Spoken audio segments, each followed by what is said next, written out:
한임 목사님께서 하나님께 사용될 준비가 되셨습니까? 라는 제목으로 말씀 증거해 주시겠습니다. 이제 우리 믿음의 고백을 하나님께 드림으로 말씀 앞에 나가도록 하겠습니다. 하나님 나를 사랑하신다. 하나님 내 인생에 크고 비밀한 계획 가지고 계신다. 하나님 오늘도 나와 동행하셔서 그 계획 이루어 주신다. 아멘. 그렇게 될 줄로 믿습니다. 아멘. 인류가 타락한 이후에 하나님께서 인류 역사에서 가장 심혈을 기울이시고 하신 일은 그분의 뜻을 행할 사람을 찾는 일이셨을 것입니다. 하나님은 그 누구의 도움도 없이 스스로 천지를 창조하실 만큼 능력이 있으셨던 분임에도 불구하고 이상하게도 그분의 뜻을 이루시기 위하여 언제나 사람을 찾으셨습니다. 하나님은 모든 세상의 죄로 관영해져 있을 때 방주를 만들 사람으로 노아를 찾으셨으며, 인류가 하나님의 역사가 아니라 사람의 뜻을 이 땅 가운데 펼치려고 할 때에 하나님의 구원 역사를 만들어갈 사람으로 아브라함을 찾으셨고, 애굽에서 400년간 이스라엘의 포로 생활을 할 때 그들을 가나안 땅으로 인도할 사람으로 모세를 찾으셨습니다. 이렇게 사람을 찾으시는 모습은 신약에서도 동일하게 보여집니다. 하나님의 아들로 이 땅에 오신 예수님께서 홀로 일하신 것이 아니라 12명의 제자들 찾으시고 그들과 함께 일하셨기 때문입니다.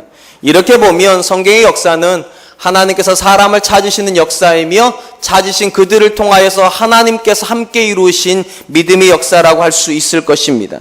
그렇다면 왜 하나님은 스스로 일하시기에 충분하심에도 불구하고 스스로 일하지 않으시고 사람을 통하여 일하시는 것입니까?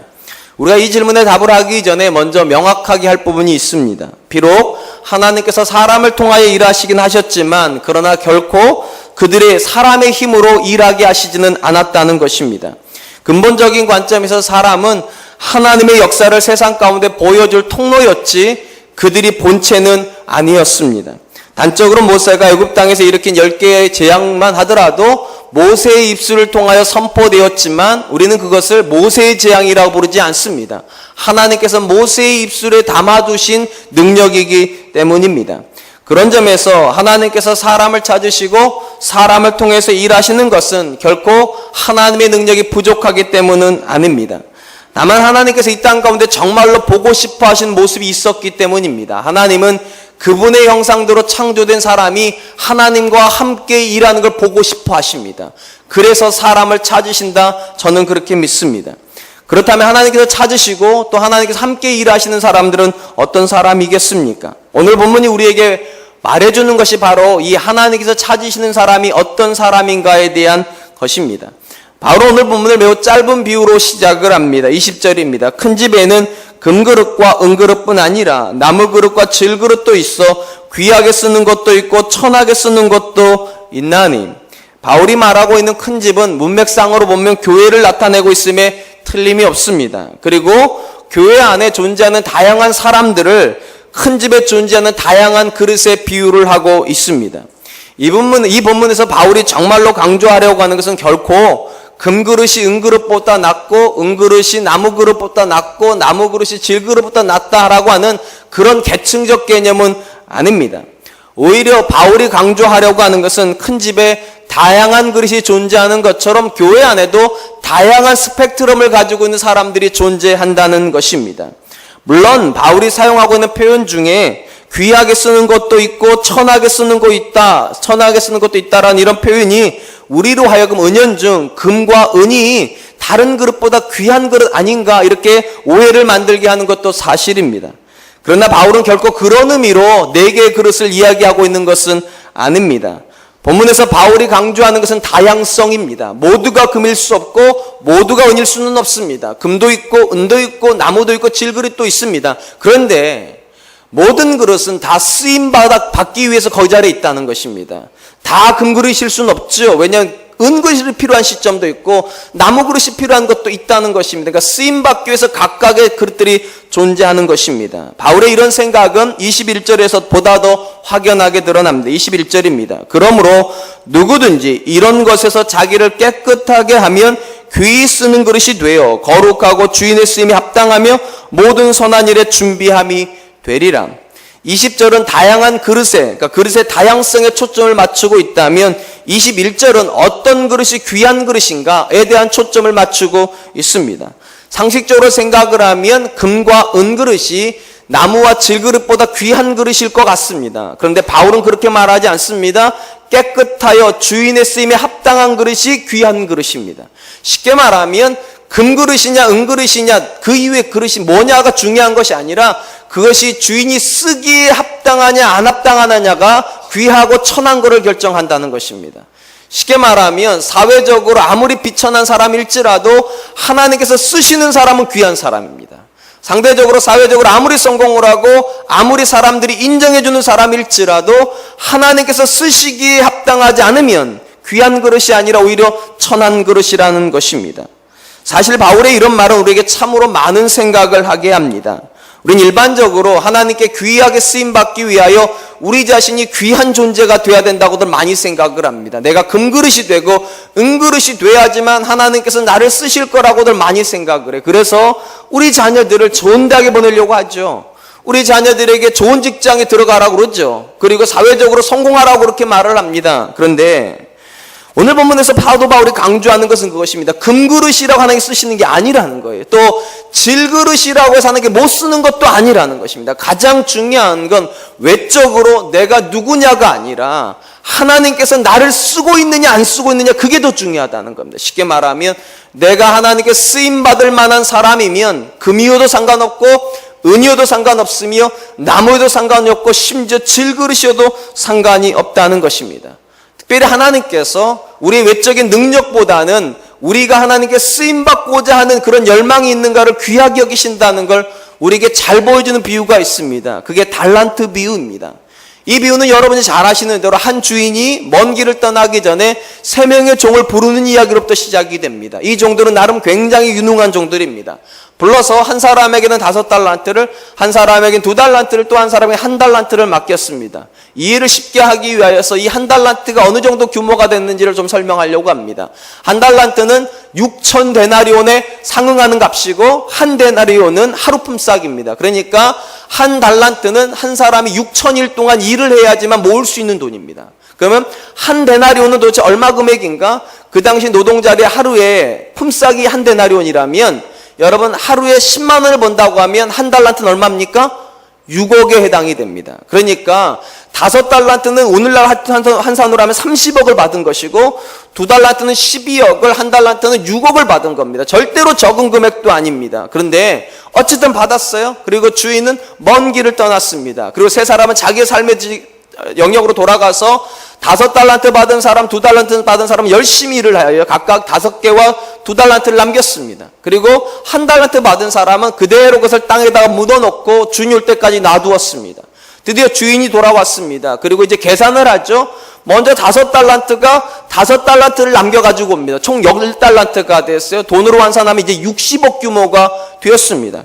굉장한 일을 하고 온 사람에게 주인이 이렇게 이야기를 합니다. 마태복음 25장 21절 그 주인이 이르되 잘하였도다 착하고 충성된 종아 내가 적은 일에 충성하였으니 내가 많은 것을 내게 맡기리니 내 주인의 즐거움에 참여할지어다 하고 여기서 우리가 주목해야 될 건 이것입니다. 지금 이 사람 굉장히 대단한 사람입니다. 그런데 주인은 뭐라고 말하는가? 네가 큰 일에 충성하였다 말하지 않습니다. 네가 적은 일에 충성하였다. 사랑하는 성도 여러분, 하나님께서 만족할 만한 큰 일은 우리가 못합니다. 절대로요. 그러니까 여러분이 아무리 대단한 존재가 되더라도 또 심지어 여러분들이 사람들이 다 인정하는 사람이 될지라도 하나님께는 그게 중요하지가 않습니다. 심지어 60억을 관리할 수 있는 사람이 되었음에도 불구하고 하나님께서 이 5달란트에게 뭐라고 얘기합니까? 내가 작은 일에 충성하였다고. 그러니까 사랑하는 성도 여러분, 우리가 하나님을 만족시키기 위해서 금그릇이 될 필요는 없다는 말이에요. 금그릇이 됐다고 하나님께서 감탄하지 않으세요. 여러분이 몸에다가 다이아몬드를 치렁치렁 달고 다닌다고 하나님께서 감동하지 않으신다고요. 오직 하나님 눈에는 우리는 그냥 작은 사람들일 뿐이에요. 더 중요한 건 이거예요. 착하고 충성됐다는 거예요. 그러니까 하나님 관점에서는 금이냐 은이냐 나무냐 질그릇이냐가 중요한 것이 아니라 착한 게 중요한 거고 충성된 게 중요하다는 거예요. 그 다음 관점은 이것입니다. 5달란트가 가고 2달란트가 왔습니다. 2달란트도 역시 2달란트를 남겨서 돌아왔어요. 주인이 그를 보고서 이렇게 이야기를 합니다. 마태복음 25장 23절 그 주인이 이르되 잘하였도다 착하고 충성된 종아 내가 적은 일에 충성하였음에 내가 많은 것을 내게 맡기리니 내 주인의 즐거움에 참여할지어다 하고 여러분이 기억력이 좋으시다면 방금 전에 5달란트를 받아서 5달란트를 남겼던 사람에게 했던 말하고 2달란트를 받아서 2달란트를 남겼던 사람한테 한 말이 똑같습니다. 토씨 하나 안 빼놓고 똑같습니다. 헬라 원본도 역시 마찬가지입니다. 토씨 하나 안 빼놓고 똑같습니다. 상식적으로 생각을 해보면 두 사람이 다 굉장히 유능한 사람이지만 오늘 비유로 놓고 보면 5달란트 받은 사람은 금그릇일 것입니다. 2달란트 받은 사람은 은그릇일 것입니다. 차등이 있죠 분명히. 5을 받아서 5을 남긴 사람은 처음에는 우리 표현으로 하면 30억을 받아서 60억이 된 사람이고 2달란트는 12억에서 24억이 된 사람이에요. 비중이 확 차이가 나잖아요. 처음보다 나중에 훨씬 차이가 많이 나면 우리 생각에는 5달란트에는 너 진짜 훌륭하다 이래야 되고 2달란트는 괜찮다 그 정도도 괜찮아 이렇게 말해야 될 것 같아요. 근데 주인이 뭐라고 말을 하는가? 똑같대요 칭찬이. 착하고 충성된 종아 내가 작은 일에 충성하였다. 무슨 말입니까? 하나님은 우리의 능력에 별로 관심이 없다는 것입니다. 우리가 얼마나 많은 일을 할 수 있는가에 관심이 있는 게 아니에요. 왜냐하면 누군가는 정말로 많은 일을 하고 싶지만 능력이 안 되는 분들이 있어요. 누군가는 일을 별로 안 하고 싶지만 하는 일마다 잘 되는 사람이 있어요. 그건 어쩔 수가 없어요. 능력의 차이니까. 그러면 하나님께서 능력 있는 사람을 기뻐하시는가? 오늘 본문이 우리에게 주는 도전이 무엇이면 그렇지 않다는 거예요. 하나님은 각각의 쓰임이 있어서 누구는 금으로, 누구는 은으로, 누구는 나무로, 누구는 질그릇으로 만들었던 것이지 그것이 여러분을 차별하는 것은 아니란 말이에요. 다 어차피 우리는 적은 일을 하는 사람이에요. 내가 금이라고 해서 큰 일을 한다 착각하지 마세요. 오늘 우리가 장로님들을 뽑겠지만 장로님들이 권사님들보다 더 훌륭하실까요? 죄송해요 장로님들 후보들 그렇지 않아요. 그러면 권사님들이 안수집사님보다 더 뛰어날까요? 그렇지 않아요. 예, 인간적으로는 그렇다고 말할 수 있어요. 근데 하나님 눈에는 다 착하고 충성된 기준밖에 없지 누가 누구보다 낫다 할 수 없다는 거예요. 여러분 왜 한 달란트가 하나님 앞에 주인에게 책망을 받습니까? 그가 상대적으로 무능하기 때문입니까? 아닙니다. 무능해서 책망받는 것이 아니라 착하지 않기 때문에 책망받는 거예요. 그가 충성되지 않기 때문에 책망받는 거예요. 자기 일만 하려고 하지 주인의 일을 하려고 하질 않아요. 자기 일에는 충성되는데 주인의 일에는 충성되질 않아요. 그러므로 사랑하는 성도 여러분, 하나님께서 저와 여러분들에게 실망하시는 건 절대로 우리 능력 때문은 아니에요. 하나님께 이러실지 모르겠어요. 야 정원주 난 너 때문에 굉장히 실망했다고. 꼴랑 그 정도밖에 헌금 못하냐고. 그런 걸로 실망하지 않으신다니까요. 하나님이 실망하시는 건 딱 하나예요. 아무리 적은 일일지라도 착하고 충성된 마음으로 하면 실망하실 일이 없는데 아무리 큰 일을 하더라도 교만한 마음으로 하는 게 실망하신다는 거예요. 그러므로 사랑하는 성도 여러분, 금이냐 은이냐 나무냐 질이냐 중요하지 않습니다. 더 중요한 게 있다니까요. 착하고 충성되느냐예요. 제가 이렇게 말씀드림에도 불구하고 이 자리에 모두 앉아있는 분들은 마음으로 아멘하기 굉장히 힘들죠. 왜냐? 이렇게 생각하시기 때문이죠. 그래도 기왕이면 금그릇이지. 기왕이면 그래도 금은 못 돼도 은은 돼야지 사람이. 우린 그렇게 생각들을 많이 합니다. 왜 이런 생각을 하는가? 우리는 은연중에 하나님의 일을 사람의 능력으로 한다고 생각하는 경향이 있습니다. 그러니까 사람의 능력으로 하나님의 일을 한다면 금이 낫죠. 금이 못 될 바에는 은이라도 돼야 되고 은이 못 될 때면 나무라도 돼야죠. 가장 안 되면 안 돼야 되는 것이 질그릇이죠. 근데 앞에서도 말씀드렸죠. 하나님께서 사람과 함께 일하시지만 사람의 능력으로 일하지 않으신다니까요. 그러니까 금은 중요하지 않아요. 진짜 중요한 건 하나님이 그 사람 안에서 일하느냐가 중요한 거죠. 이 사실을 우리에게 정확하게 가르쳐준 사람은 오늘 본문을 쓰고 있는 바울입니다. 바울이 그 인생을 가지고 이렇게 설명을 했습니다. 고린도서 4장 7절 우리가 이 보배를 질그릇에 가졌으니, 여기 질그릇이 맨 마지막 그릇이에요. 질그릇에 가졌으니 이는 심히 큰 능력은 하나님께 있고 우리에게 있지 아니함을 알게 하려 함이라. 사도 바울은 인생을 설명할 때 그릇으로 많이 설명을 합니다. 근데 특별히 바울이 뭐라고 말하는가? 자기 자신과 그의 동역자들을 우리라고 말을 하면서 우리는 질그릇이랍니다. 상식적으로 이건 좀 말이 안 돼요. 왜냐하면 사도 바울은 금그릇이에요. 여러분 잘 아시잖아요. 바울이 뭐라고 설명하고 자기 자신을 나는 히브리인 중에 히브리인이고 가말리엘 문화, 그 당시로 말을 하면 가장 존경받는 스승이에요. 그러니까 요즘으로 말하면 서울대 이 정도 돼요. 나는 서울대 나온 사람이고 심지어 나는 로마 시민권자고 더 심지어 그는 신약성경 27권 중에 13권을 쓸 만큼 탁월한 능력을 가지고 있는 사람이에요. 근데 그가 뭐라고 말하는가? 나는 금그릇이 아니라 질그릇이랍니다. 왜 이런 표현을 쓰는가? 금이 뭐 중요하냐는 거예요. 은이면 어떠냐는 거예요. 질그릇이면 또 어떠냐는 거예요. 중요한 건 이거라는 거예요. 그 질그릇 안에 뭐가 담겼냐는 거예요. 뭐가. 그 그릇 안에 보배가 담겨 있으면 된다는 거예요. 보배 대신 주님만 그 그릇에 담겨 있으면 귀한 그릇. 아무리 금이라도 그 중심에 주님 들어가 있지 않으면 천한 그릇. 아무리 세상이 인정을 해도 주님이 쓰실 수 없으면 천한 그릇. 세상이 아무리 인정하지 않아도 주님이 쓰시면 귀한 그릇. 지금 아멘할 타임을 찾고 계시는 거죠? 그러므로 사랑하는 성도 여러분, 기억하세요. 하나님 앞에 나를 가지고 만족시키려고 하지 마세요. 내가 대단한 사람이 된다고 주님 만족하지 않으세요. 여러분 자녀가 대단히 성공한다고 하나님께서 감격하지 않으세요. 딱 하나에 감격하신다니까요. 사도 바울의 고백이요. 우리 안에 주님 계시면 보배가 질그릇에 담겨 있으면 이 질그릇이 금그릇보다 낫다니까요. 보배가 담겨 있는 그릇이 중요한 것이지 금이냐 은이냐 동이냐 중요하지 않다. 사랑하는 성도 여러분, 분명히 기억하시기 바랍니다. 하나님께서 우리를 통해서 일하시지만 우리의 능력으로 일하지 않으십니다. 우리의 능력으로 일하지 않으시기 때문에 그분에게는 우리가 얼마나 능력을 가지고 있는가는 그렇게 중요한 문제가 아닙니다. 진짜 중요한 건 이거예요. 우리 안에 예수님이 계시냐는 거예요. 왜냐하면 하나님은 언제나 예수 그리스도를 통하여 일을 하세요. 한 심령 안에 예수 그리스도를 집어넣고 그 예수님으로 말미암아 성도가 새로워지면 하나님 그에게 능력을 부어주시고 그 능력이 그로 하여금 일하게 만드는 거죠. 그러니까 바울이 늘 하는 말이 그거잖아요. 내게 능력 주신 분이 계시다고. 내 힘으로 일하는 게 아니라고. 그러므로 사랑하는 성도 여러분, 여러분 자녀 인생 가운데 물론 금이면 좋겠죠. 은이어도 괜찮겠죠. 근데 그것이 인생의 본질로 삼지 마시기 바랍니다. 하나님께서 정말로 저와 여러분 그리고 우리 자녀들에게 관심을 가지는 것은 사회적인 관점 아닙니다. 신앙적 관점이에요. 신앙적 관점이 무엇인가? 보배 안에 질그릇 안에 보배가 들어가 있는가예요. 여러분 자녀가 금이십니까? 키우느라 수고하셨습니다. 근데 그보다 더 중요한 게 있다니까 그 안에 보배가 담겨 있냐는 거예요.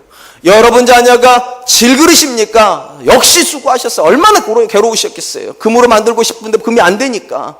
그런데 여러분 낙심하지 마세요. 그 안에 보배가 담겨 있다면 그 자녀가 세상을 변화시킬 것입니다.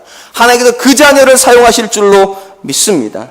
그렇다면 궁금한 건 이것입니다. 하나님께서 보배를 담아주시는 그릇은 어떤 그릇입니까?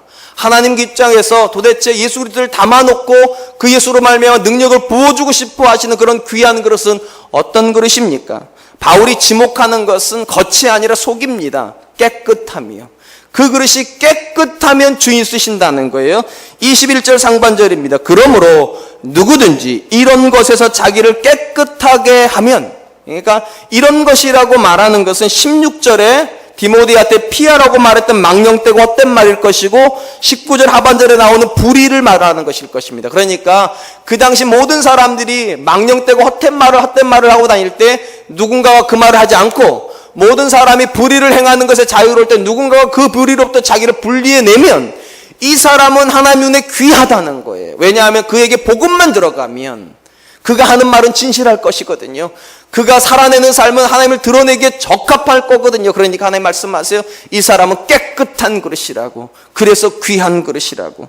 그러므로 사랑하는 성도 여러분, 하나님께서 저와 여러분들에게 보시는 건 딱 하나입니다. 능력을 보시는 것이 아니라 깨끗함을 봅니다. 이것은 사실 구약에서부터 흘러온 전통이었습니다. 여러분 잘 아시는 대로 하나님께서 이스라엘 백성에게 요구하셨던 가장 중요한 것이 무엇입니까? 거룩의 명령이었습니다. 하나님 이렇게 말씀하시죠. 레위기 19장 2절 너는 이스라엘 자손의 온 회중에게 말하여 이르라. 너희는 거룩하라. 이는 나 여호와 너희 하나님이 거룩함이니라. 왜 하나님께서 이스라엘에게 거룩을 명령하시면 이유는 간단해요. 이스라엘이 만들어갈 역사가 이스라엘 역사가 아니기 때문입니다. 그건 하나님이 만들어주시는 역사예요. 그리고 하나님이 역사를 만들려면 필수 조건이 있어요. 하나님이 그들 가운데 오셔야 돼요. 그리고 하나님께서 그들 가운데 오시려면 하나의 전제가 있어야 된다는 거예요. 거룩이라고 하는 전제. 우리가 거룩할 때 하나님께서 우리 가운데 임재하시고 하나님 임재해야지만 그분의 역사가 써져 내려갑니다. 오늘 본문에서 바울이 하는 이야기도 똑같아요. 왜 우리에게 거룩함을 요구하시는가? 왜 깨끗함을 요구하시는가? 우리가 살아가야 될 역사가 우리 역사가 아니기 때문입니다. 하나님의 역사이기 때문이죠. 우리 사랑하는 임직자들이 이제 오늘 투표를 받으실 터인데 이분들이 왜 투표를 받습니까? 저분들이 일을 하려고 투표받는 게 아니죠. 하나님이 일을 하기 위해서 투표를 받는 것이고 이들에게 요구되는 거, 우리 장로님들과 안수 집사님, 권사님들 요구되는 거 딱 하나라는 하나님 관점에서는 깨끗함이에요. 그분과 동행할 만큼 거룩하다면 하나님께서 쓰시기에 귀한 그릇이 된다는 것입니다. 그런 점에서 기억하셨으면 좋겠어요. 하나님은 능력이 없어서 사람을 못 쓰는 일은 없습니다. 한번 생각해 보세요. 하나님께서 성경에 쓰신 인물 중에 능력이 대단한 사람 있습니까?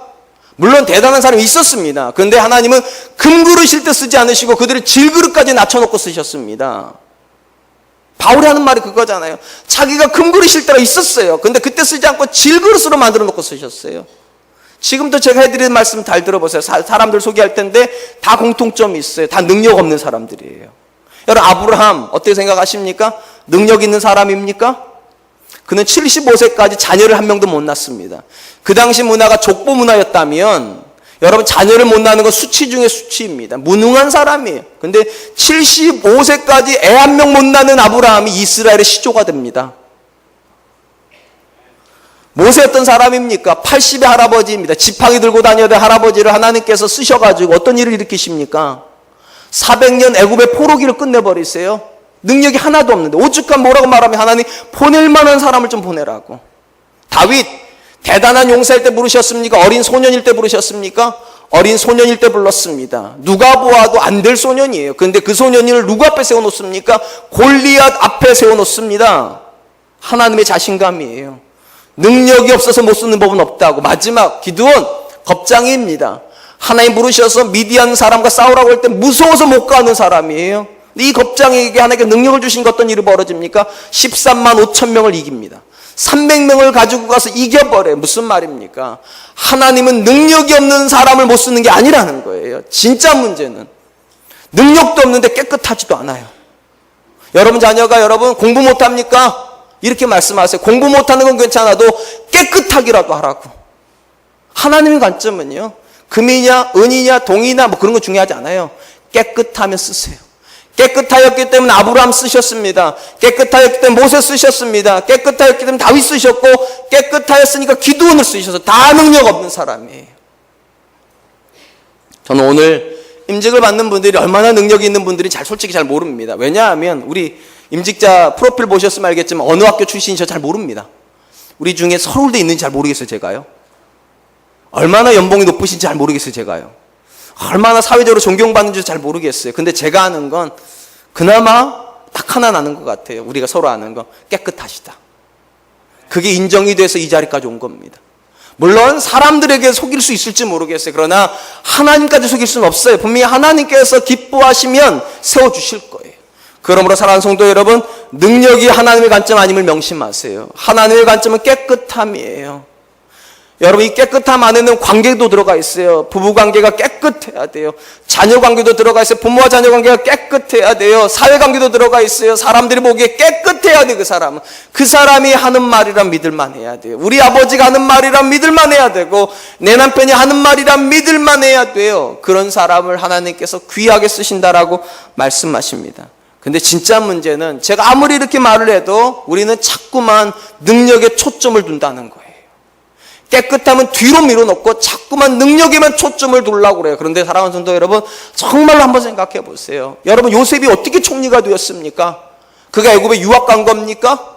아니잖아요. 애굽에 팔려갔어요. 종이 되었기 때문에 그는 거기 가서 공부할 기회가 없었습니다. 쉽게 말하면 그는 총리가 될 자격이 하나도 없었다는 겁니다. 그리고 그 당시에 모든 애굽의 청년들은 성공을 위해서 공부를 하고 있었고요. 근데 누가 총리 됐습니까? 요셉이 총리가 됐습니다. 실력이 출중했던 애굽의 청년들이 아니라 요셉이 총리가 돼서. 왜요? 요셉이 깨끗하니까요. 그러니까 성경이 말하는 능력은 실력이 아닙니다. 성경이 말하는 능력은 깨끗함이에요. 요셉은 말씀으로 자기를 분리해내잖아요. 죄로부터 자기를 분리해내요. 깨끗합니다. 요셉만 그랬습니까? 아니죠. 다니엘도 그랬지 않습니까? 다니엘을 왜 하나님 그렇게 높여주십니까? 능력이 탁월해서입니까? 아닙니다. 그도 별반 차이가 없어서 한 가지 차이가 있죠. 이스라엘의 모든 청년들이 바벨론궁에서 왕이 주는 진미와 포도주로 자기를 더럽히고 있을 때 다니엘이 이렇게 선언하잖아요. 이 음식으로 나를 더럽히지 않겠다고. 결국 그것이 다니엘의 실력이 됩니다. 하나님께서 그 다니엘을 높여주십니다. 그러므로 사랑하는 성도 여러분, 하나님이 어떤 분이심을 믿으세요. 하나님은 무능하신 분이 아니에요. 무능하여서 사람을 찾으시는 분이 아니라 오히려 그분은 거꾸로예요. 전능하신 분이에요. 전능하셔서 사람을 찾으시고 어떻게 하시는가? 능력을 부어주세요. 그러니까 하나님 관점에서는 우리가 어떤 사람이냐는 중요하지 않아요. 정말 중요한 건 그 하나님을 원하느냐는 거예요. 그 주님을 원하느냐는 거예요. 내 삶에 그분이 정말 보배라고 고백하고 있냐는 거예요. 저는 우리 사랑과 은혜교회가 이번에 세우는 일기 장로님들, 권사님들, 안수 집사님들이 하나님을 열망하는 사람들 되셨으면 좋겠어요. 자기로 자기를 말하는 사람이 아니라 하나님으로 자기를 말할 수 있는 사람. 그러니까 바울이 선언하잖아요. 나 주목하지 말라고, 내 안에 있는 주님을 주목하라고. 우리 교회가 그런 성도들이 임직을 받으시고 그런 성도들이 하나님께 쓰임받을 수 있었으면 좋겠습니다. 이제 말씀을 맺으려고 합니다. 하나님은 오늘도 사람을 찾고 계십니다. 하나님 이상하게도 얼마든지 스스로의 힘으로 역사를 만드실 수 있음에도 불구하고 자꾸만 사람을 찾으세요. 근데 그 찾으시는 사람이 우리 기준과는 좀 다르다는 것입니다. 우리는 금그릇을 찾고 은그릇을 찾아요. 그래서 사회적으로 성공한 사람들이 교회에서 임직받기가 쉽습니다. 아무래도 그것이 우리 눈을 현혹하니까. 근데 하나님은 능력으로 사람을 찾으시지 않으십니다. 뭐로 찾으시는가? 깨끗함으로요. 깨끗하여 주인의 쓰임의 준비가 되면 이 사람은 존귀한 사람이라고. 무엇이 깨끗함입니까? 아주 단순히 말씀드릴게요. 여러분의 삶의 중심에 예수님 살아계시면 깨끗한 겁니다. 그 주님으로 말미암아 매일같이 내가 새로워져야 된다는 부담을 느끼고 있다면, 내가 내 남편에게, 내가 내 아내에게, 내가 내 자녀에게, 내가 내 주변 사람들에게 선한 영향을 끼쳐야 된다는 부담을 느끼고 있다면 깨끗한 거예요. 그리고 그 사람들에게 하나님께서 능력 주실 겁니다. 그리고 그 능력이 우리를 새롭게 함으로 하나님의 역사를 만들어 나가게 하실 줄로 믿습니다. 6월달을 이제 시작하려고 합니다. 무엇을 기도하시겠습니까?